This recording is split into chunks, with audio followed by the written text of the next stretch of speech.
Mais d'abord, comme tous les vendredis, sur Europe 1 à 7h40, la chronique de l'étranger en Ukraine ce matin. Le président Zelensky se rend à Paris. Aujourd'hui, il doit signer avec Emmanuel Macron un accord bilatéral de sécurité France-Ukraine dont on ignore pour l'heure le contenu.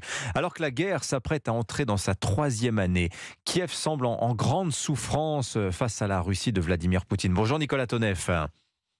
Bonjour Dimitri, bonjour à tous. Nicolas, vous êtes à Kiev pour Europe 1. Tout d'abord, pour commencer, quelle est la situation sur le front actuellement, sur le plan militaire ?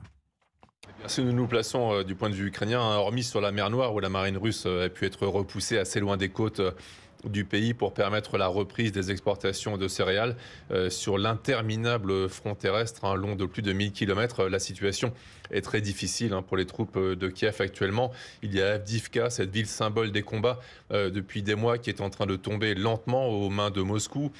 Ces dernières semaines, les bombardements sur l'ensemble du pays qui ont augmenté de plus de 20%. Et pour vous donner une idée de l'état des troupes, je vous propose d'écouter cet officier en plein désarroi, joint au téléphone, sans autorisation de sa hiérarchie.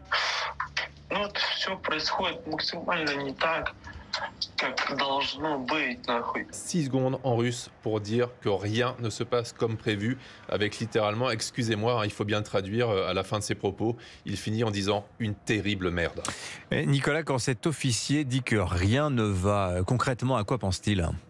Alors la relève inexistante, tout d'abord, cet officier sur le front est souvent sur ce qui s'appelle le point zéro, donc dans la zone de combat depuis 8 mois. C'est absolument inhumain. D'ailleurs, dans sa compagnie, il y a eu récemment un déserteur, un autre soldat en plein syndrome post-traumatique a menacé ses camarades avec une grenade.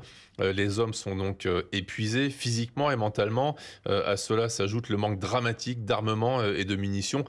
Pour vous donner une idée, quand les Russes tirent 10 obus, les Ukrainiens ne peuvent en tirer qu'un seul. Ils essaient donc de privilégier les attaques par drone, mais un drone et sa grenade de quelques centaines de grammes ne peuvent bien sûr pas remplacer un obus de gros calibre, de plus de 50 kilos. Et puis il y a la nomination du général Syrski à la place du très populaire Zaloujny.